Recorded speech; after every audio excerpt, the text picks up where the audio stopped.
Bienvenue dans la seconde partie du tutoriel PixInsight. Si vous n'avez pas vu la première partie, je vous invite à aller voir la première partie avant de voir cette vidéo.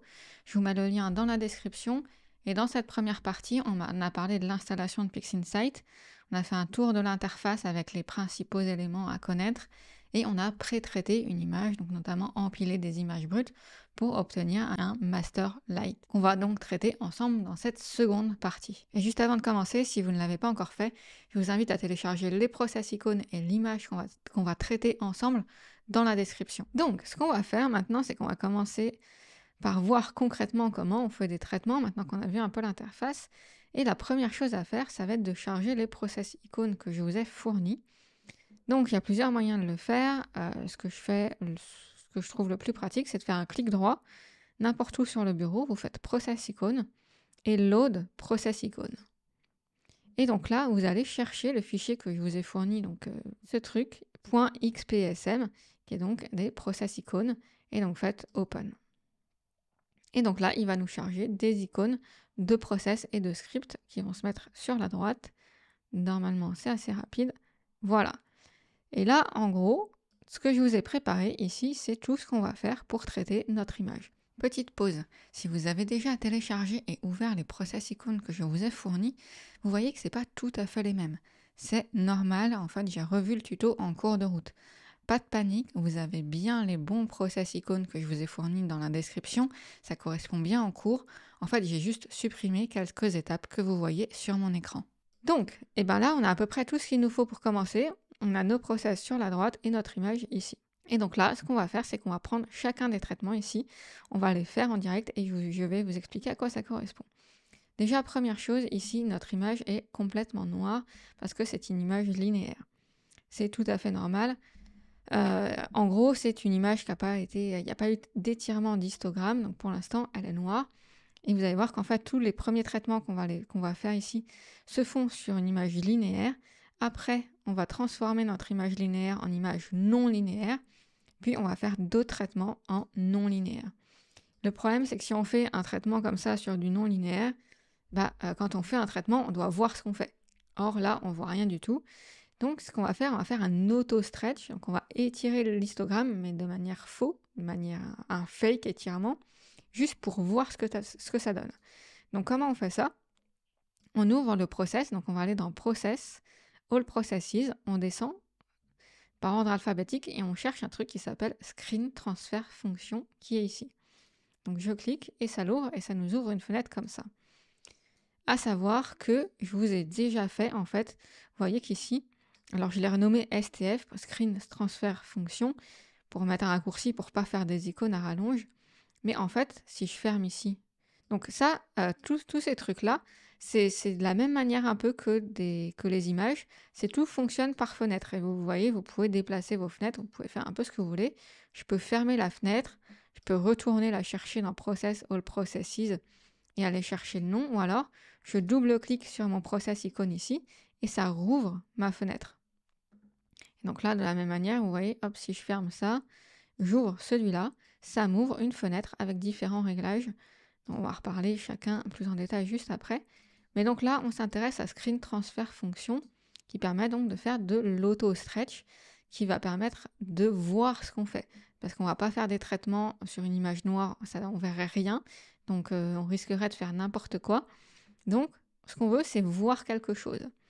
Et donc pour ça, on va appuyer sur ce bouton nucléaire. Si je laisse, si je laisse le curseur, il indique Auto Stretch. Donc je clique dessus. Et voilà. Et là, comme par magie, notre image apparaît. Mais vu que c'est toujours une image linéaire, ça a été auto-stretché, c'est fake. Si j'enregistre mon image, si je fais Save, hop, Save As, et que je la rouvre, elle sera toujours toute noire. Bref, ça c'était pour la petite explication au passage de linéaire non linéaire. Là, alors juste un truc, là notre image est toute verte. Donc en fait, c'est à cause de quoi? C'est à cause de ce petite icône qui est cochée, l'icône des liens ici. Ce qu'il faut, c'est qu'on décoche parce que ça lie les différents channels rouge, vert, bleu et ça nous fait des couleurs bizarres. Donc si c'est votre cas, vous décochez le petit symbole ici et vous recliquez sur le symbole nucléaire et voilà, ça le refait. Au passage, vous avez en haut dans la barre ici plutôt que de rouvrir Screen Transfer Function, si vous voulez faire un auto-stretch, vous avez l'icône ici. Ça fait exactement la même chose. Peut-être que vous ne le voyez pas sur le vôtre, parce que moi j'ai personnalisé mon PixInsight, donc j'ai viré plein de trucs. Donc du coup, il apparaît directement ici. Si vous ne le voyez pas, il faudra aller à droite et il devrait vous mettre un petit élément pour voir ceux qui sont cachés. Et normalement, là, après, il devrait apparaître. Voilà, donc on a une image, on la voit, donc on va pouvoir faire des choses. Au passage, ici, vous savez que c'est une image linéaire qui a été auto-stretchée parce qu'il y a une bande verte qui est apparue. Donc la bande verte, c'est-à-dire que c'est une image linéaire qui a été auto-stretchée. Comme ça, vous savez, dès que vous avez une image, si c'est tout noir, bah c'est linéaire. Si vous voyez quelque chose qui a la bande verte, c'est une image non linéaire qui a été auto-stretchée. Si vous voyez quelque chose et qu'il n'y a pas de bande verte, c'est que c'est une image non linéaire. Il y a eu un vrai étirement d'histogramme. Et si vous l'enregistrez, elle ne sera pas noire. Ok, voilà pour la théorie. Je n'avais pas spécialement prévu de faire dans le tuto, mais bah, c'est quand même assez important. Donc, on va faire notre premier traitement sur cette image. Le premier traitement qu'on va faire, c'est un crop. C'est qu'on va recadrer notre image, notamment pour virer les bandes de couleur que vous voyez à gauche, ici et en bas. Donc ça, c'est pas propre. Hop, je grossis un peu l'image. Donc, je lance mon crop. Voilà. Ce qu'il fait, c'est qu'il me crée une fenêtre en blanc comme ça. Et ce que je veux, c'est recadrer cette fenêtre jusqu'à plus avoir que l'image qui m'intéresse. Et donc là, si je mets mon curseur sur les côtés ici du cadre en blanc qui m'est apparu, ça me permet, si je fais un clic gauche et que je décale, ça me permet de venir prendre le côté ici et de venir faire un décalage. Donc là, je vais virer un peu des 4 côtés, surtout à gauche et en bas, de manière à ne plus avoir cette bande-là. D'une, c'est pas esthétique, et de deux, ça risque de perturber les process que j'ai après. Donc une fois que vous avez fait votre recadrement de cette manière-là, vous cliquez sur le petit symbole vert ici, et voilà, ça a redimensionné mon image. Et donc là, il va être temps quand même de vous parler de comment on applique des process. Donc celui-là, il est un petit peu particulier, donc on va pas voir avec celui-là, on va voir par exemple avec ABE ici. Donc, comment ça marche quand vous ouvrez n'importe quel process, n'importe quel script? Donc, comme je disais, c'est une fenêtre dans laquelle on va avoir différents réglages. Ah, là, je masque, j'affiche des réglages. Et on a plusieurs icônes en bas ici. PixInsight, ça fonctionne beaucoup par système de glisser-déposer. En gros, alors je remets ma fenêtre comme ceci. En gros, vous allez mettre les réglages que vous voulez utiliser dans votre process ici. Et après, on va appliquer ces réglages-là sur notre image. Et comment on fait ça? Il y a 2 moyens. Il y a le triangle ici. Le triangle, ça crée une nouvelle instance par drag and drop. C'est-à-dire que je prends mon triangle et je viens le glisser et le mettre. Vous voyez, il y a un petit check qui apparaît quand il arrive sur une image. Et je le glisse sur l'image sur laquelle je veux effectuer le traitement. Il y a aussi le carré ici. Le carré, ça permet d'appliquer, ça fait un peu la même chose, mais ça applique sur l'image qui a été sélectionnée. On sait que c'est sélectionné quand l'image est en bleu. Moi, généralement, vous pouvez utiliser les deux. Souvent, j'utilise plutôt le triangle. Donc, on a fait le crop. Maintenant, on va faire de l'extraction de gradient. Donc, retirer surtout tout ce qui est pollution lumineuse et un peu le voile blanc qu'on voit sur l'image. Pour ça, je vous ai mis 2 process icônes différents. Alors, ma logique dans PixInsight, c'est que je fonctionne par indentation. C'est-à-dire que là, que vous voyez, j'ai mes différentes catégories et dans chaque catégorie, j'ai différents process. Si c'est l'un en dessous de l'autre, ça veut dire qu'on fait l'un après l'autre. Si c'est l'un à côté de l'autre, pour moi, c'est un ou. Ça veut dire que pour faire l'extraction de gradient, vous allez pouvoir utiliser soit ABE, soit DBE. Je vous explique ce que c'est. ABE, c'est pour Automatic Background Extraction. Donc, c'est pour extraire le background, le gradient, grosso modo. Et donc, c'est fait en automatique. Donc, en gros, comment ça marche? Eh bien, vous l'ouvrez, vous prenez le triangle et vous balancez sur votre image. Et c'est tout. Vous laissez les réglages, vous ne touchez à rien. Et donc, vous voyez dans la process console qu'il est en train de bosser. Il est en train de créer une nouvelle image. Donc l'image est de nouveau noire, hein, parce que c'est toujours une image linéaire. Il faut refaire un auto-stretch, donc soit en passant par le STF, soit directement ici. Voilà, c'est dégueulasse. Et ici, il nous sort aussi, en gros, le background qu'il a récupéré. Quand on voit ça, c'est pas si mal. Mais en fait, si vous voyez l'image côte à côte, on va fermer ça. Moi, ça me plaît pas. Ça me plaît pas parce que l'objectif d'un retrait de gradient, c'est d'avoir quelque chose d'une image bien uniforme, un fond de ciel bien uniforme. Et là, il nous a fait des taches noires bizarres. Donc, pour moi, en fait, concrètement, comment vous choisissez entre ABE et DBE? ABE, c'est automatique, vous l'avez compris, vous n'avez rien à faire. Mais c'est pas forcément ce qui va donner les meilleurs résultats. Donc, vous pouvez tester ABE, vous prenez le triangle, hop, vous le glissez sur votre image. Si ça fait un truc qui est pas bon, vous fermez ABE, vous fermez l'image qu'il a générée, vous cliquez sur DBE, c'est exactement la même chose, sauf que c'est Dynamic Background Extraction. Donc c'est de l'extraction dynamique. Là, va falloir taffer un petit peu. En gros, c'est un peu pareil si jamais vous utilisez Cyril. On va falloir qu'on lui mette des petits points à différents endroits sur notre image pour lui indiquer ça c'est du fond de ciel, ça c'est du fond de ciel, ça c'est du fond de ciel. Et avec plein de points, il est capable de créer un modèle du fond de ciel et de retirer le gradient. Donc comment ça marche DBE? Soit vous faites des clics gauche tout simplement un peu partout pour mettre des petits points. Et vous essayez, vous mettez des points sur votre fond de ciel un petit peu partout. Vous évitez les étoiles, surtout les grosses. Et donc voilà, vous en mettez. Hop. Mais c'est un peu long et fastidieux, donc on va pas faire ça. Ce qu'on va faire, c'est qu'on peut lui demander de générer tout seul des points, donc c'est plutôt pas mal.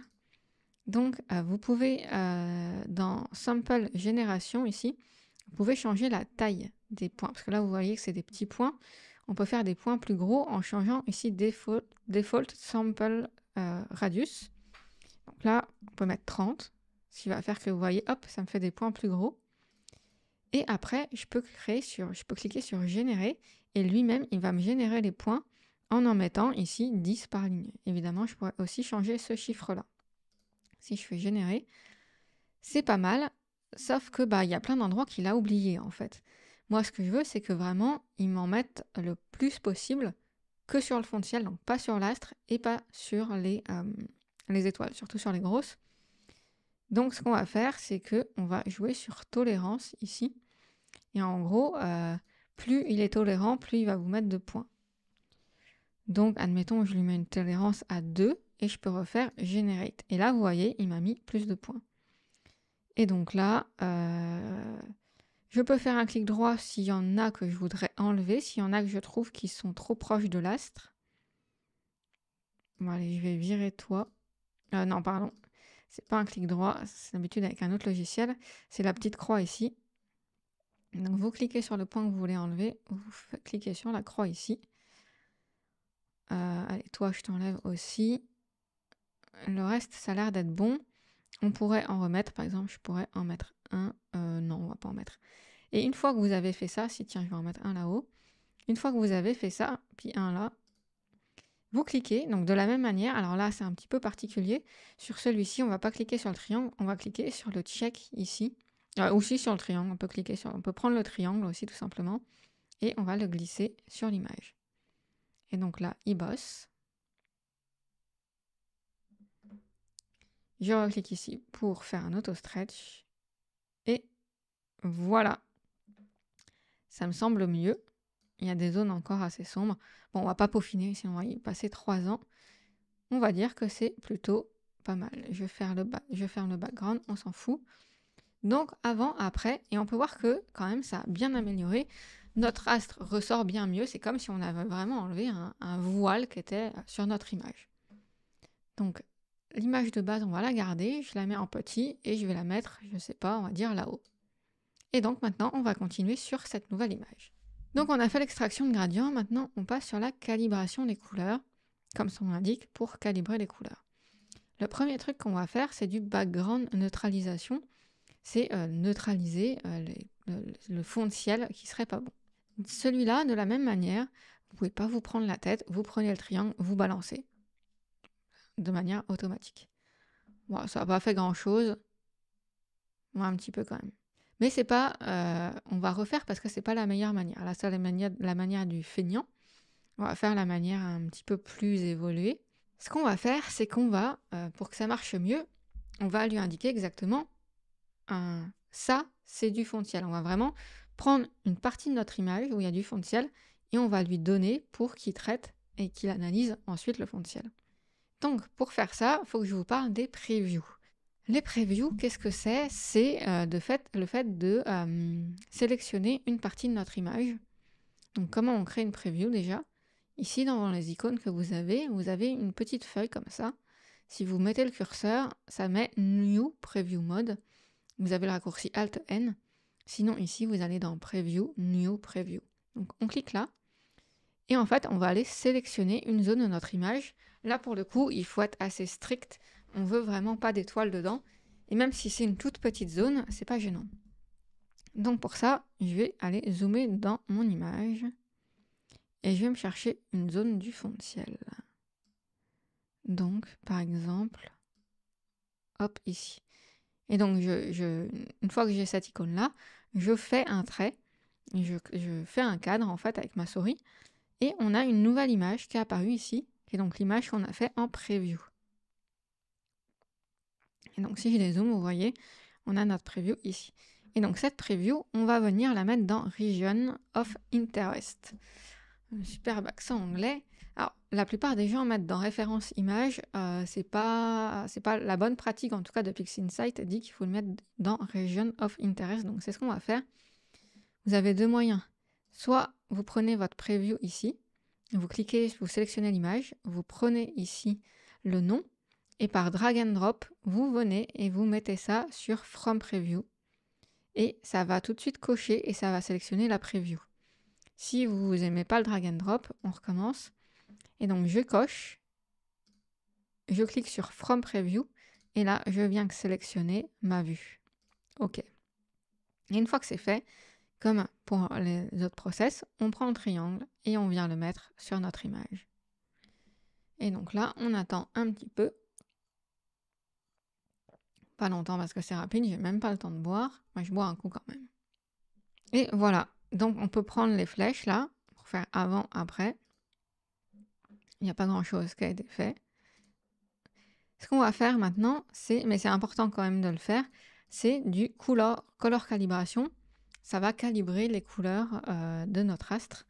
Mais c'est important de faire le background neutralisation avant le color calibration, parce que sinon le color calibration peut ne pas être tout à fait à son aise. Et donc là, c'est le même principe. On a background référence. De la même manière, on va venir lui indiquer, on met ça, from preview. Voilà, donc là, pour color calibration, vous avez ça à faire. Et c'est tout, parce qu'en fait, ici, on a référence des blancs. On pourrait lui indiquer une image. De la même manière, vous voyez, on a Region of Interest. Ça peut être intéressant sur certaines images de cocher et de la même manière faire un preview sur un astre. Mais dans la majorité des cas, il n'y a même pas besoin.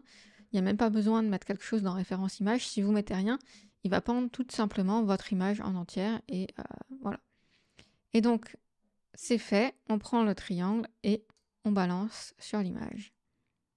Et donc là, il va potentiellement nous changer les couleurs. C'est très moche, c'est normal, enfin c'est pas grave. En fait, ce qu'il faut faire, une fois que vous avez fait ça, c'est refaire un auto-stretch. Donc recliquer ici sur le petit bouton nucléaire et il va nous rééquilibrer tout ça. Voilà. Et donc là, on est bon. Donc on a fait background neutralisation, color calibration. Maintenant, on est à SCNR. Celui-là n'est pas obligatoire. Il a un objectif, c'est supprimer ou réduire le vert qu'on a sur nos images. Dans Cyril, il y a un truc aussi qui s'appelait suppression du vert. Je crois que c'était ça le nom. Comme son nom l'indique, ça vire le vert tout simplement. Soit vous laissez les réglages par défaut, vous mettez à 1 et ça va supprimer complètement le vert. Soit si vous voulez en garder un petit peu, vous pouvez réduire ici. Donc je vais le lancer pour vous montrer ce que ça donne. Juste avant, on n'a plus besoin de la preview. Donc je peux faire un clic droit ici sur le nom de la preview et je fais Delete. Voilà. Et donc SCNR, je laisse, donc de la même manière, on ouvre, on prend le triangle, on lâche. Donc là, c'est super simple, hein, vous voyez, parce que c'est vraiment rien à faire pour le coup. Voilà, donc on peut voir avant, après, avant, après. Voilà, donc on peut voir que ça a supprimé quand même du vert, notamment dans le fond de ciel. Ensuite, on va faire une déconvolution. Et la déconvolution, on va notamment utiliser pour la première fois l'un des process, l'un des plugins que je vous ai proposé d'installer au début de RC Astro. Si vous ne l'avez pas encore installé, il y a le tuto dans la description. Je vous ai fait comment installer les plugins, un petit tuto PDF et donc avec les process icônes à télécharger. Et donc pour ça, en fait, quand on crée des process icônes, on indique les réglages qu'on veut. Et donc là, moi, je vous ai mis les réglages que j'utilise assez souvent. Donc soit, comme les autres, vous ne prenez pas la tête, vous l'ouvrez, vous prenez le triangle, vous balancez, soit vous pouvez venir jouer sur les réglages ici. Et là, on va commencer à parler des réglages parce que c'est assez intéressant. Qu'est-ce que ça va faire la déconvolution? Le principe, c'est que ça va corriger le flou qui a été généré à cause de l'optique, à cause de l'atmosphère, à cause de différents éléments, pour remettre du détail. Ça le fait sur deux choses. Sur les étoiles, donc là, ça permet d'affiner les étoiles, et ça le fait aussi sur l'astre non-stellar. Donc là, ça permet d'affiner l'astre. Et là, vous allez surtout jouer sur ces deux réglages, sur Sharpen Stars. Plus vous allez le monter, et plus vous allez avoir des étoiles qui vont être piquées, mais pas trop en abuser non plus, sinon ça va être trop piqué, ça va faire bizarre. Et de la même manière pour l'astre, plus vous allez monter, plus ça va donner une image piquée. Mais encore une fois, il ne faut pas non plus en abuser.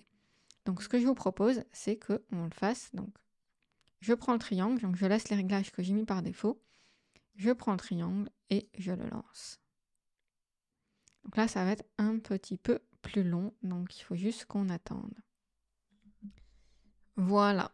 Donc maintenant, ce qu'on peut voir, c'est on va aller regarder un avant-après. Et donc là, pour bien voir, on va devoir zoomer. Oh là là, peut-être pas à ce point-là. Petit truc au passage, quand vous zoomez sur une image, vous avez les barres sur le côté pour venir vous déplacer dans l'image. C'est pénible, là, il y a une autre manière de faire. Ici, vous avez un outil, Pan Mode, ça s'appelle, que vous pouvez enclencher avec Alt P, qui va vous donner cette icône-là et vous permettre de naviguer. Voilà, la voix qui s'en va. De naviguer dans votre image. Donc, ce qu'on peut faire, c'est qu'on va venir zoomer ici, hop, et on va faire un avant-après. Donc, avant, on peut voir que c'est assez flou, les images sont assez grosses. Je vous mets après, après. Donc, on peut voir que les étoiles sont bien réduites. Il y avait un petit filet avant qui a été corrigé, après, avant, après. Donc, vraiment, ça fait quelque chose de très, très cool. Si on regarde, je ne sais pas, dans une autre zone, par exemple ici, si on fait avant, après. Alors évidemment, là, c'est les étoiles qu'on voit le plus, mais au niveau des nébulosités aussi, on voit vraiment, par exemple ici, on peut vraiment voir que ça a apporté du détail. Voir que si je zoome encore un petit peu, avant, après. Si on regardait par exemple cette zone-là, avant, après, ça va vraiment bien booster le détail. Donc, moi, ça me va, c'est nickel. Donc, on peut passer à la suite. Si ça ne vous va pas, les réglages qu'il y a, vous revenez en arrière avec la flèche, vous touchez le réglage ici, vous relancez. Un truc à savoir, sur certains process peuvent être assez longs, et après, ça dépend de votre ordi aussi. Et du coup, quand on veut faire pas mal de tests par itération, ça prend 15 ans. Donc, ce qui est pas mal, c'est d'utiliser les previews. Donc, vous savez, c'est ce qu'on a utilisé pour faire le background ici. Donc, vous cliquez sur l'icône de preview. Vous prenez un endroit qui vous semble intéressant, où vous voulez regarder plus en détail, par exemple ici. Donc, ça vous crée une nouvelle image à cet endroit-là. Et en fait, vous venez appliquer votre réglage en prenant le triangle et en lâchant sur la preview. Ce qui fait que ça va traiter que cette zone-là, donc ce sera beaucoup plus rapide. Et ça vous permet de voir si ça vous convient ou pas, de faire plusieurs tests. Et à partir du moment où vous avez trouvé quelque chose qui vous convient, vous revenez sur votre image principale. Évidemment, là, il faut bien relancer sur toute l'image. Je vais garder ma preview parce qu'avant, on va s'en servir pour l'étape d'après qui est faire de la réduction de bruit. Donc, comme son nom l'indique, pour réduire le bruit. Là encore, on a le script de RC Astro qui marche vraiment bien, Noise Exterminator. Donc de base, quand vous l'ouvrez, je crois qu'il a 0,95, un truc comme ça, c'est énorme. Je fais jamais de réduction de bruit à ce point-là. Je suis plutôt aux alentours de 30. Alors là, ça dépend vraiment de vos images. Là, je vous donne les réglages, mes réglages, mais il va vraiment falloir que vous testiez sur vos photos. Ne pas hésiter à jouer sur les réglages. En tout cas, 0,95, je trouve que c'est beaucoup. Faut faire gaffe. Vu que ça utilise de l'intelligence artificielle, ça gère vraiment bien la réduction de bruit. Il n'y a pas trop de perte de qualité, mais il y en a un peu. Si vous faites trop de réduction de bruit, ça va lisser l'image, ce sera pas beau. Donc faites gaffe quand même. Donc là, la réduction de bruit, c'est surtout sur le fond de ciel. Donc je vais me créer une autre preview. Vous pouvez vous créer autant de previews que vous voulez. Et je vais plutôt aller voir sur du fond de ciel. Je vais garder un peu d'astre pour voir ce que ça fait sur l'astre. On peut faire ça là-dessus. Donc là, vous voyez, ça met Preview 2 en dessous ici. Et donc là, il y a quand même un peu de bruit, ça va. On va tester à 0.30. Détail, je laisse à 0.15. Je prends mon triangle et j'applique donc sur ma preview. Donc là, ça devrait être rapide. Voilà. Et donc là, je peux même encore aller zoomer un petit peu. Et on peut faire un avant. Non, surtout pas. Je me fais avoir à chaque fois. Sur les previews, vous ne pouvez pas utiliser ces flèches-là. Ça ne marche pas. Il faut utiliser le raccourci Commande Shift Z ou Ctrl Shift Z si vous êtes sous Windows pour faire avant-après. Donc avant, après. Avant, après. On voit que ça a quand même bien réduit. Si on regarde maintenant, comme je disais, sur... Allez, reviens là. Si on regarde sur l'astre pour vérifier qu'il n'y a pas eu trop de pertes au niveau des détails, avant, après, non, ça m'a l'air d'être bon. Ok, et ben ça me va. Du coup, ce que je fais, je reviens sur mon image principale et je lance le denoise. Ok, je regarde ce que ça donne. Là, je peux utiliser les flèches. Ça m'a l'air d'être bien. Je ferme mon process. Je peux enlever mes previews, delete et delete. Et voilà, et on passe à la suite. Ok, alors petit aparté, je reprends le tutoriel ici. En fait, d'un coup là, je sais pas si vous avez fait gaffe, mais du coup les process icônes que je vous ai fournis ici sont différents de ceux du début du tutoriel, parce que j'ai enregistré le tutoriel dans son ensemble et ça durait vraiment trop longtemps parce que j'aime pas vous partager des éléments sans vous expliquer les choses. Et du coup, c'était super long et j'avais trop peur d'embrouiller tout le monde. Donc, ce que j'ai fait, c'est que j'ai simplifié, j'ai viré quelques trucs, ce qui va permettre, j'espère, de vous permettre de traiter plus facilement votre première image sans vous décourager, mais aussi vous donner de bons résultats. Donc, on continue ici après la réduction de bruit. Donc, on en est au fait de passer l'image en non linéaire. Donc, parce que là, vous vous souvenez, notre image, en réalité, elle est noire. Si je l'enregistre, si je fais File, Save As, je l'enregistre ici, Save, on s'en moque, juste pour vous montrer. Et si je l'ouvre ici, vous voyez, elle est noire, parce que c'est une image linéaire. Donc, ce qu'on veut, c'est la délinéariser pour, évidemment, quand on va la sauvegarder, que notre image apparaisse bien comme ça. Donc, ce qu'on va faire, alors il y a plusieurs moyens de le faire. La méthode que je vais vous montrer là, c'est pas forcément la meilleure méthode, c'est pas celle que j'utilise, mais le truc c'est que c'est la plus simple. Et pour démarrer, souvent on démarre tous par là et ça va très bien pour commencer. Donc pour faire ça, on a besoin du STF et du histotransfo. Donc je vous propose d'ouvrir l'un à côté de l'autre. Vous avez vu tout au début du tutoriel, à chaque fois que j'en ouvre un, moi je le ferme avant de rouvrir l'autre. Ça, c'est parce que je suis maniaque, j'aime bien ne pas avoir du bordel de partout. Mais c'est des fenêtres, vous pouvez faire ce que vous voulez, vous pouvez en ouvrir plusieurs. Donc là, voilà, on a l'image, screen transfo et histotransfo. Donc pour que ça marche, déjà, il faut cocher les track view. Cocher le track view ici sur screen transfer function qui récupère les informations de la vue ici. Ensuite, on va prendre le triangle de screen transfer function. On va venir l'emmener en bas du carré de la vue et je lâche. Donc là, je peux cliquer sur Track View aussi pour voir apparaître l'histogramme de l'image. Et simplement, je reprends le triangle d'histogramme transformation et je viens le relâcher sur l'image. Et là, mon image, tout d'un coup, est toute blanche. Pourquoi? Parce qu'elle a été étirée 2 fois, donc elle est super lumineuse. Quand on fait un étirement d'histogramme, ça fait que l'image est bien plus lumineuse qu'avant. Donc là, ce qu'il faut, en fait, tout simplement, c'est reset, c'est enlever l'auto-stretch. Donc ce qu'il faut, en fait, donc on va fermer histogramme transfo, on n'en a plus besoin, c'est utiliser le bouton reset ici de Screen Transfer Function en bas à droite. D'ailleurs, au passage, vous avez ce bouton-là sur un peu tous les process. Ça permet de reset les réglages. Donc là, hop, je clique ici. Et donc là, mon image redevient, c'est une image non linéaire et qui redevient normale. Et donc là, on peut le voir parce qu'on voit l'image et on n'a plus la barre verte ici. Si je fais Files, Save As, Save, remplace, ok, on s'en moque. Et donc là, vous voyez, je vais afficher l'image. Là, d'un coup, voilà, elle est là. Elle apparaît et elle est plus toute noire. Ok, donc maintenant, on a une image non linéaire. Il nous reste une chose à faire, c'est traiter les couleurs de cette photo. Donc, on va déjà prendre histogramme transformation. Je vais reset ici, c'est bon. On va faire un preview en cliquant sur la vue ici. Alors, c'est pas le preview ici, hein. On a le preview ici qui nous permet de faire une nouvelle image avec une nouvelle fenêtre ici. Ça, c'est un real-time preview, c'est un preview en temps réel. Parce que le truc, ce qui se passe, c'est que, hop, je vais fermer ça juste pour vous montrer. Quand je prends les curseurs ici, il ne se passe rien en fait. Donc, c'est pas évident de faire des choses au pif, surtout sur le traitement des couleurs. Donc, ce qu'on aimerait, c'est quand je bouge ça, je vois en temps réel sur mon image ce qui se passe.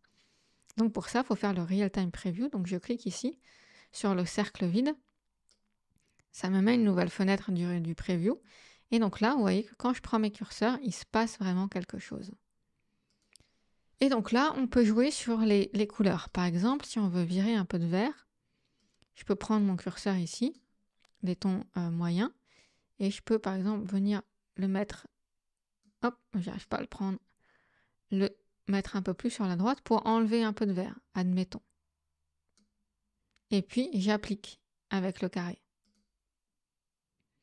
Alors ce qu'il faut savoir quand on applique avec histogramme, il réapplique le même truc derrière. Donc si vous voulez pas, vous reset. Donc vous faites un truc. Donc la logique c'est, vous bougez les curseurs, vous appliquez ici, là je vais pas le faire, c'est parce que c'est pas propre, et vous reset. Et vous faites ça ainsi de suite. Donc ce qu'on peut voir, on peut voir un avant-après avec ce bouton-là. Par exemple, je vais augmenter le vert juste pour vous montrer. Donc là, je peux cliquer, décliquer pour voir avant-après. Là, évidemment, c'est moche, donc je vais reset ici. Voilà. Voilà pour histogramme transformation. Donc vous pouvez jouer sur les couleurs, les channels séparément, sur les 3 couleurs, etc. Maintenant, on a couleur saturation, qui est pas mal. Là, de la même manière, on peut faire un preview ici. Et donc là, je vais prendre le curseur qui se trouve ici et je vais le monter pour augmenter la saturation de l'image. Là, évidemment. Alors, hop, on peut augmenter tout d'un coup comme ça, ou baisser. Voilà, on est tout gris. Et je peux aussi mettre comme, non, on l'a pas vu encore, on va le voir après, mettre des points en fait pour venir jouer sur des couleurs vraiment précises. Si je veux augmenter la saturation vraiment sur un ton bien précis. Je peux jouer voilà, sur ma courbe. Là, on va simplement prendre le curseur et venir augmenter la saturation de tout. Et de la même manière, à gauche ici, je peux faire un avant-après. Admettons qu'on laisse comme ça. J'applique avec le carré. OK. Donc là, lui aussi, il rapplique, hein, donc c'est beaucoup trop. On ferme. Et enfin, on a curve. Alors là, c'est pareil, on peut faire plein de trucs. Donc, hop, perdu. J'ouvre curve. Je fais une preview, encore une fois.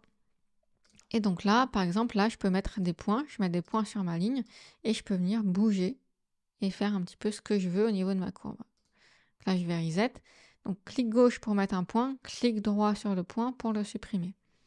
Et là, par exemple, je peux faire une courbe en S pour essayer de venir augmenter un peu le contraste. Pas trop. Si je fais avant-après.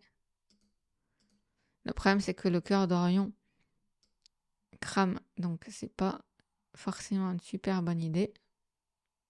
Voilà, je peux appliquer. On peut venir augmenter ici, on a la saturation aussi à gauche,